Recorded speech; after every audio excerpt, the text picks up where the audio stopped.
Industri teknologi komunikasi adalah salah satu industri yang paling inovatif dan kompetitif. Aplikasi-aplikasi dan perangkat-perangkat teknologi muncul menjadi hype, namun tiba-tiba tumbang atau bahkan menghilang dengan waktu yang cepat. Google, salah satu raksasa dalam teknologi komunikasi, tentu saja menyadari hal ini. Mereka sadar berubah dan berinovasi adalah pilihan yang tak terelakkan jika mereka ingin tetap menjadi pemain utama dalam bisnis teknologi komunikasi. Untuk mengantisipasi hal ini, Eric Schmidt dan Larry Page, pemimpin di Google, lebih dari satu dekade telah memilih pendekatan 70-20-10 sebagai model pengembangan dan pembelajaran di perusahaan mereka. Apa sih model pembelajaran 70-20-10 itu? Apa istimewanya? Dan bagaimana mengimplementasikannya dalam kehidupan kita? Untuk itu, dalam video kali ini, saya akan mengajak teman-teman untuk membahas model pembelajaran 70, 20, dan 10. Dan pembahasan kita akan dibagi dalam beberapa segmen. Apa itu model pembelajaran 70, 20, 10? Pembelajaran melalui praktek dan pengalaman atau experiential learning. Tahapan-tahapan dalam experiential learning. Pembelajaran melalui interaksi sosial atau social learning. Dan yang terakhir adalah pembelajaran konseptual formal atau konseptual dan formal learning.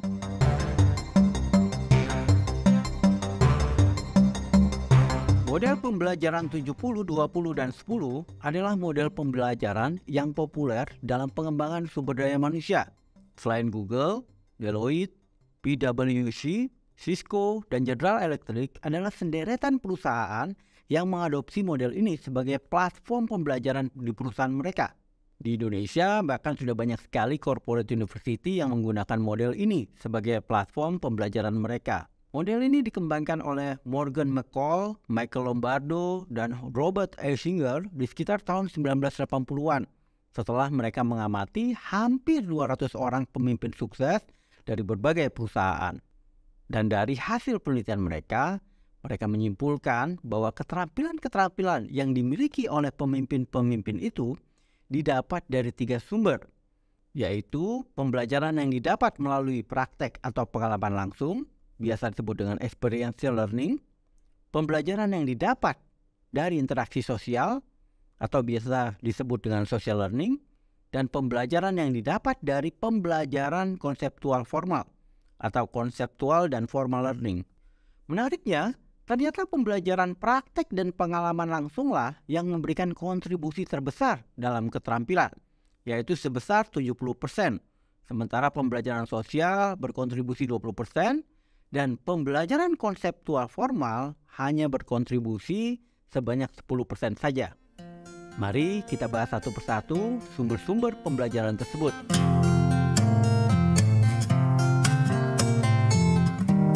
Menjalani keseharian rutinitas profesi sebagai seorang driver forklift tentu terkadang akan membosankan.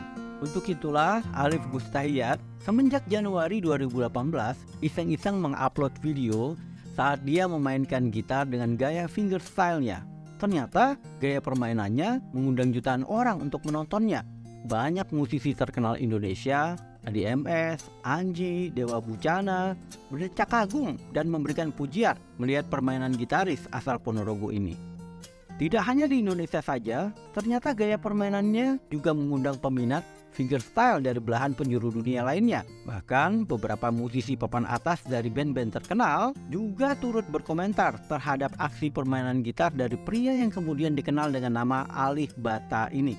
Tercatat, Herman Lee, gitaris Dragon Force, memberikan apresiasi terhadap kepiawaian Alif Bata dalam memainkan gitarnya. Bahkan Brian May, gitaris band legendaris Queen, menggugah video Alif Bata yang sedang memainkan lagu legendarisnya Bohemian Rhapsody di laman fanpage Facebook pribadinya. Dan video Alif Bata ketika memainkan Love of My Life juga diupload di laman fanpage Facebook Queen Official. Dengan latar belakang pendidikan STM, Alif Bata tidak pernah tercatat mengikuti sekolah musik tertentu. Tetapi keahliannya dalam mainkan gitar tentu sudah tidak perlu diragukan dan dipertanyakan lagi. Inilah contoh dari bentuk keterampilan yang didapatkan dari pembelajaran melalui praktek dan pengalaman langsung.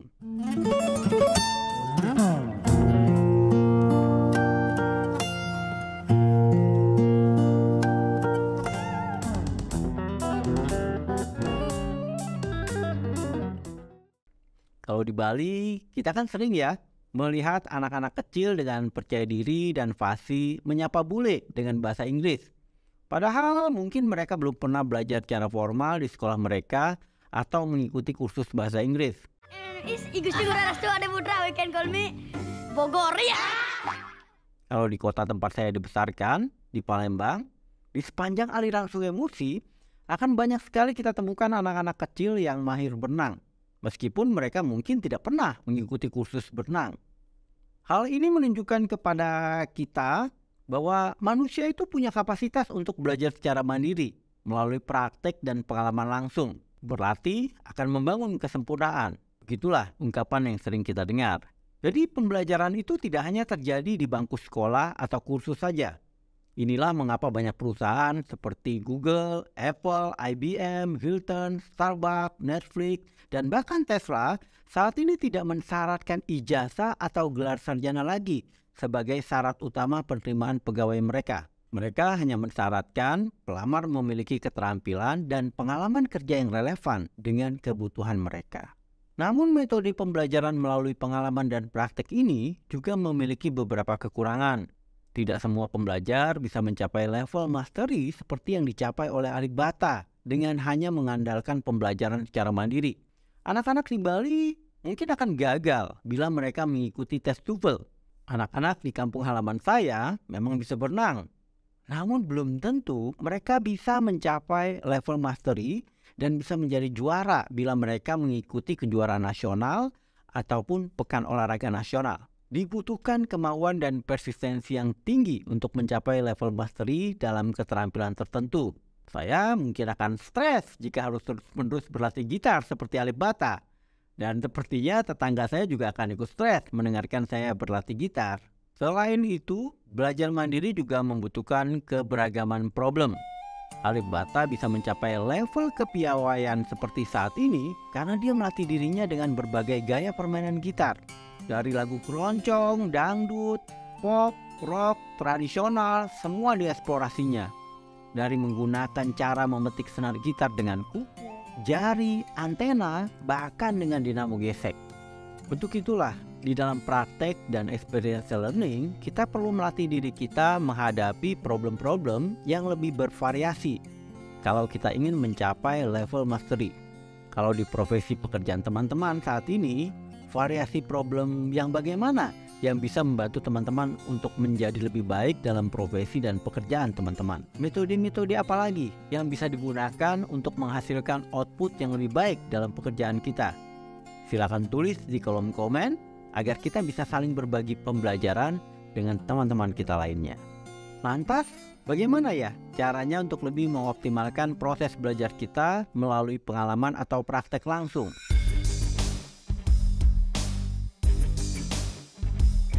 David Allen Kolb, seorang pakar pendidikan, mengusulkan konsep experiential learning cycle untuk mengoptimalkan sebuah proses pembelajaran. Dia menyebutkan ada 4 tahap penting yang terjadi di dalam experiential learning, yaitu pengalaman konkret, observasi reflektif, konseptualisasi abstrak, dan active experimentation. Ini artinya sebuah pengalaman dalam praktek perlu untuk diamati dan direfleksikan. Hasil observasi dan refleksi ini kemudian disimpulkan dalam sebuah konseptualisasi abstrak yang pada akhirnya akan menjadi inspirasi dan insight yang bisa kita terapkan dalam kehidupan sehari-hari. Karena jika tidak, maka pengalaman akan berlalu begitu saja dan tidak menjadi pengetahuan yang bermanfaat untuk kita terapkan di kemudian hari. Contohnya kira-kira seperti ini. Misalnya sebut saja namanya Yunus ya, seorang sales bingung nih. Kenapa hasil penjualan dia tidak sebaik teman-temannya? Setelah dia coba amati kembali dan merefleksikan tahap-tahapan dia dalam melakukan pendekatan ke pelanggan, dia melihat bahwa dia tidak sebaik teman-temannya dalam membangun kedekatan dengan pelanggannya. Selain itu dia melihat bahwa dia kurang mendalam dalam menjelaskan spesifikasi produk atau layanan yang dia tawarkan kepada pelanggan. Karena keterbatasan pemahamannya terhadap produk knowledge yang dia tawarkan. Inilah yang disebut dengan tahapan observasi reflektif terhadap pengalaman konkret yang dialami dan dihadapinya. Sehingga dia kemudian mengambil kesimpulan bahwa untuk menjual lebih baik, dia perlu membangun kedekatan dengan pelanggannya. Dan dia juga perlu untuk meningkatkan pemahaman dia terhadap product knowledge. Proses inilah yang kemudian disebut dengan konseptualisasi abstrak atau biasa disebut dengan aha moment. Outputnya biasanya berupa teori, inspirasi, ataupun insight. Inspirasi dan insight inilah yang kemudian menjadi modal untuk dia terapkan pada kesempatan lain saat melakukan penjualan. Sehingga selanjutnya pada saat melakukan penjualan, dia membangun kedekatan yang lebih tinggi dengan pelanggannya. Sekaligus juga membekali dirinya dengan belajar lebih baik dalam memahami produk dan layanan yang akan diberikan. Jadi insight ini kembali dipraktekkan dalam tahap percobaan kembali atau active experiment. Pembelajaran melalui pengalaman akan efektif ketika seseorang bisa melakukan reflektif observasi dan konseptualisasi abstrak yang baik. Karena jika tidak, maka pengalaman tersebut hanya akan numpang lewat saja dan tidak memberikan nilai tambah dalam peningkatan keterampilan seseorang. Makanya kita seringkali melihat orang-orang yang sudah berpengalaman, tetapi kok kayaknya keterampilannya tidak bertambah. Kemungkinan karena ketidakoptimalan dalam tahap melakukan observasi reflektif ataupun konseptualisasi abstraknya. Jadi proses belajar trial dan error tidak sepenuhnya benar dan gak cukup. Tapi kita perlu membuat proses belajar kita menjadi trial and learning. Trial, error. Ntar hidup kita jadi ikutan error nih ya. Enakan trial, learning. Nah, kita bisa jadi dapat pembelajaran. Kan enak nih kalau happy ending ya. Sayangnya tidak semua orang memiliki kemampuan melakukan observasi reflektif yang baik. Bias pribadi bisa menghambat keobjektifan kita dalam melakukan observasi reflektif. Blind spot yang kita miliki bisa menghambat kemajuan kita. Inilah gunanya kita tidak hanya melakukan pembelajaran mandiri saja, tetapi juga melengkapinya dengan pembelajaran sosial.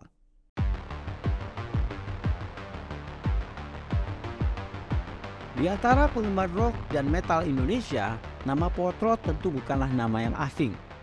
Sebuah gang kecil yang terletak di seputar Kalibata, Jakarta Selatan. Dari sinilah sejarah band Flank dimulai. Tidak hanya itu, geng Potrot juga melahirkan Anna Hermansyah dengan band Kidnap Katrinanya, Opi Andaresta, Plastik, The Flowers, Imanes, dan juga favorit saya nih, Andi Liani.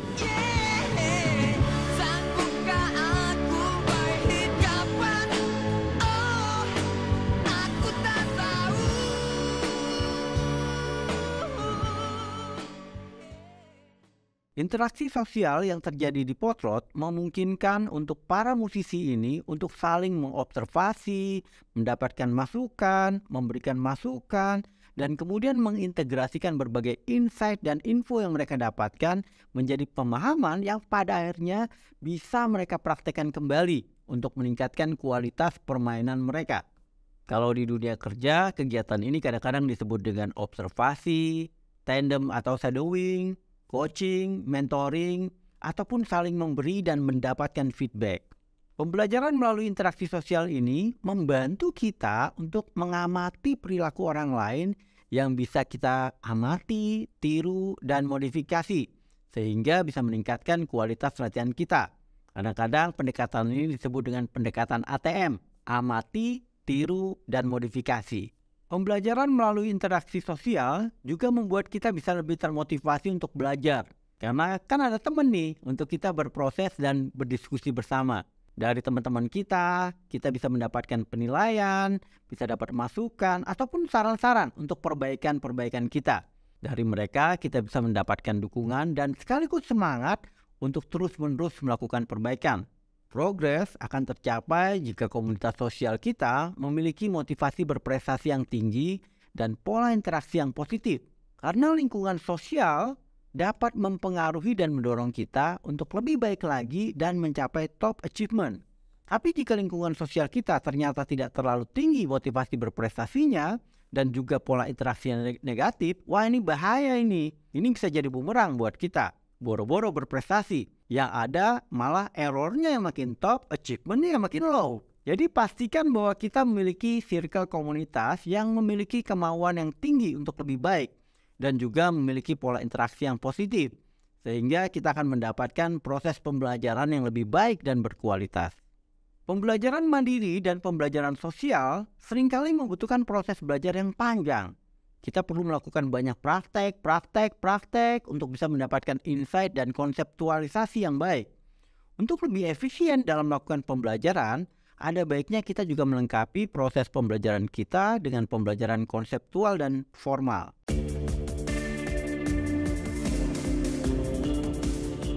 Practice makes perfect. Ya, ungkapan tadi udah kita bahas ya. Nah, namun ungkapan ini hanya relevan jika kita berlatih dengan pengetahuan dan pemahaman yang tepat. Maka akan semakin sempurna ketepatannya. Sebaliknya, jika kita ternyata berlatih dengan pengetahuan atau pemahaman yang kurang tepat, maka akan semakin sempurna juga kesalahan yang kita buat. Disinilah peran dari pembelajaran konseptual dan formal. Pembelajaran konseptual dan formal ini akan membantu kita untuk memahami prinsip-prinsip dasar yang perlu diketahui dalam melatih keterampilan yang ingin kita kembangkan. Melakukan pembelajaran konseptual dan formal bisa dianalogikan seperti memilih prosesor di dalam sebuah komputer. Prosesor yang bagus akan membantu kita untuk melakukan pekerjaan dengan cepat dan optimal. Memilih pembelajaran dan pemahaman konseptual formal yang tepat akan membantu kita untuk lebih efisien dan efektif dalam proses belajar. Kita bisa lebih menghemat waktu kita dalam belajar dengan mengurangi tingkat kesalahan yang sebenarnya bisa kita cegah bila kita memulainya dengan pemahaman yang lebih baik. Bentuk pembelajaran formal bisa berupa bersekolah, mengikuti kursus, baca buku, nonton video dari YouTube, ataupun platform-platform pembelajaran seperti Coursera atau Udemy. Kalau teman-teman, dari sumber apa nih biasanya teman-teman mendapatkan pembelajaran konseptual formal ini?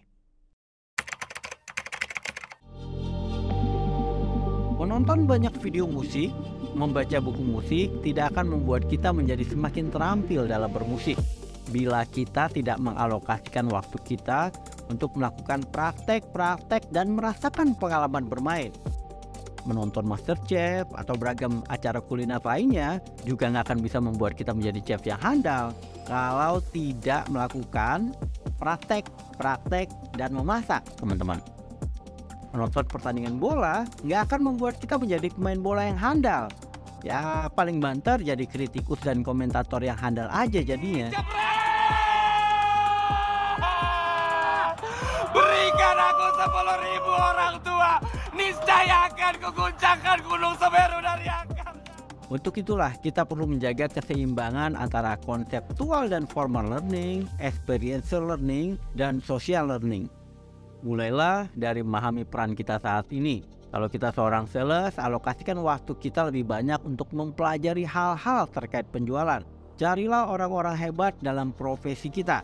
Lihat mereka saat sedang menjalankan pekerjaan mereka. Rekam dan catat perilaku mereka secara tertulis ataupun dalam memori kita. Tanyakan hal-hal yang kita belum mengerti.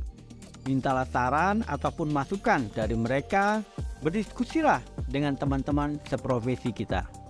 Dari informasi dan insight-insight yang kita dapatkan, terapkanlah dalam keseharian kita. Lakukan evaluasi setiap kita selesai melakukan suatu tugas. Catat inspirasi dan insight yang kita peroleh dan buatlah komitmen untuk melakukan perbaikan dan menjadi lebih baik pada kesempatan selanjutnya. Formula 70-20-10 bukanlah suatu resep yang kaku.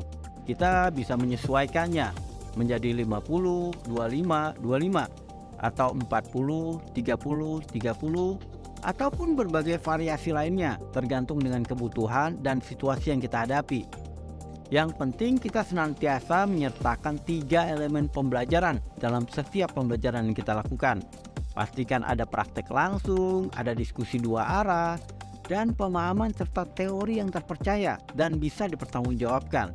Sehingga kita bisa mengaplikasikan pengetahuan menjadi keterampilan yang bermanfaat buat kita ataupun orang lainnya. Dan jika teman-teman sudah merasa cukup nyaman dengan pekerjaan ataupun profesi teman-teman saat ini, kita bisa fokus untuk melakukan pembelajaran dengan fokus pada praktek yang lebih besar.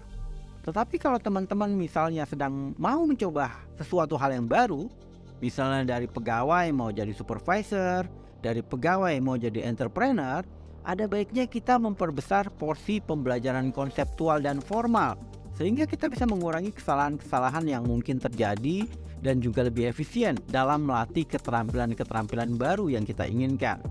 Jadi kita nggak perlu mengalami sendiri kesalahan tersebut, tapi kita bisa belajar dari kesalahan-kesalahan yang pernah dilakukan oleh orang-orang lain sebelumnya. Jadi bisa kita simpulkan, pembelajaran yang efektif adalah pembelajaran yang mengkombinasikan teori, praktek, dan diskusi yang terstruktur. Saya percaya pembelajaran adalah sebuah perjalanan untuk mengoptimalkan potensi bakat di dalam diri kita, sehingga kita bisa memberikan kebermanfaatan yang lebih luas. Selamat belajar, selamat mengembangkan diri. Salam sehat dan bahagia selalu. Ciao.